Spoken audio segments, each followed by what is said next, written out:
sommes jeunes, la lentille à l'intérieur de notre œil est flexible.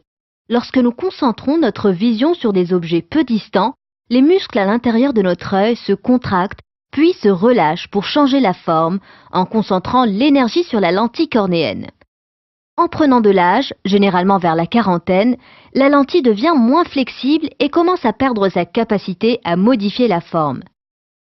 Il devient en conséquence plus difficile de voir à certaines distances. Nous devenons alors dépendants de nos lunettes pour lire de plus près. Nous souffrons alors de ce qui est appelé médicalement une presbytie. Il existe plusieurs essais pour restaurer chirurgicalement toute une gamme de ce mode de vision, via une technique de correction par laser appelée monovision. La monovision consiste à corriger un œil pour la vision à distance et l'autre œil pour une vision de près. Le cerveau peut s'adapter à voir deux images corrigées et se concentrer sur différentes distances en supprimant ou en ignorant l'image qu'il ne veut pas voir. Mais avec la monovision, il subsiste une zone floue, avec une zone compromise dans la gamme intermédiaire entre ce qui est distant et ce qui est proche. Une nouvelle technique de vision par laser utilisant la ZEISS-ML 80 Excimer Laser System est disponible actuellement, appelée Laser Blended Vision.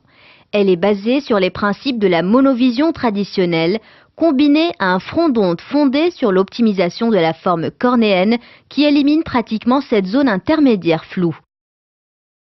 Avec le laser Blended Vision, on commence par corriger un œil pour une vision à distance, laissant un léger flou dans la vision de proximité de l'autre œil via une modification mineure.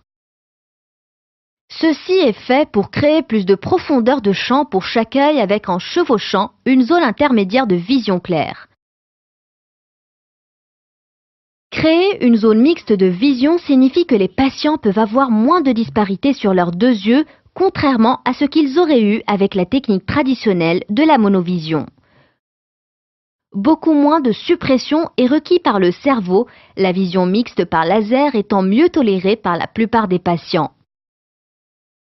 Les rapports publiés montrent que 60% des patients tolèrent la technique traditionnelle de la monovision, alors que la technique du laser blended vision via le système du ZEISS-ML 80 Excimer a été jugée être tolérée par 97% des patients.